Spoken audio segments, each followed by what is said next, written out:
Nous observons aujourd'hui et depuis de nombreuses années déjà cette dérive que l'on observe notamment dans tout ce qui est sociétal.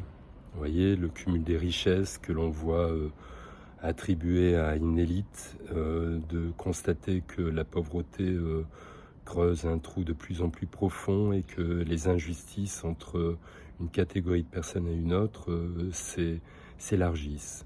Donc ça existe depuis longtemps. Pourquoi, à votre avis? Si on repart sur les idées que je développe sur mon livre, c'est qu'il existe un contenu mental qui est beaucoup trop présent aujourd'hui dans la société. Ce mental privilégie les richesses, privilégie l'égoïsme, privilégie les injustices, privilégie les contrôles, les manipulations. Vous voyez, c'est toujours à des parts qui sont très égotiques, très individuelles.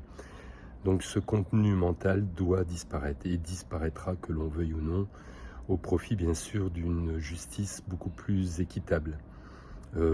Tant que l'on n'aura pas compris ça, tant que l'on n'aura pas remis dans la danse des jeux la valeur et la dimension humaine, donc celle de l'âme dans la société, cette société disparaîtra.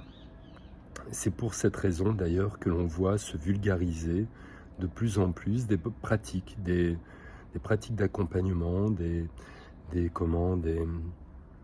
livres, des philosophes. On y voit bien sûr différents courants qui peuvent des fois également apporter un contenu favorable à ce que les gens prennent conscience de cette discorde, de ce dysfonctionnement. Et cette prise de conscience est absolument nécessaire pour que le basculement puisse permettre à la société de se réattribuer une valeur, une justesse, une équitabilité qui fasse que chacun puisse s'y retrouver et grandir dans ce monde. Que l'on veuille ou non, bien sûr, dans ces approches, dans ces propositions multiples, on y retrouve bien sûr des choses qui sont toujours agrémentées par le mental. Méfiez-vous bien sûr des diversités, méfiez-vous-en, puisque ce ne sont pas les pratiques qui sont à vous méfier, ce sont notamment votre manière de vous accrocher à ces pratiques.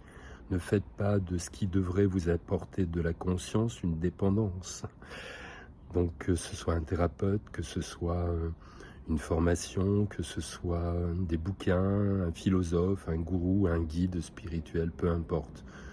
N'oubliez jamais que cette valeur humaine existe en vous, les ressources également, et que seul vous pouvez facilement vous en sortir.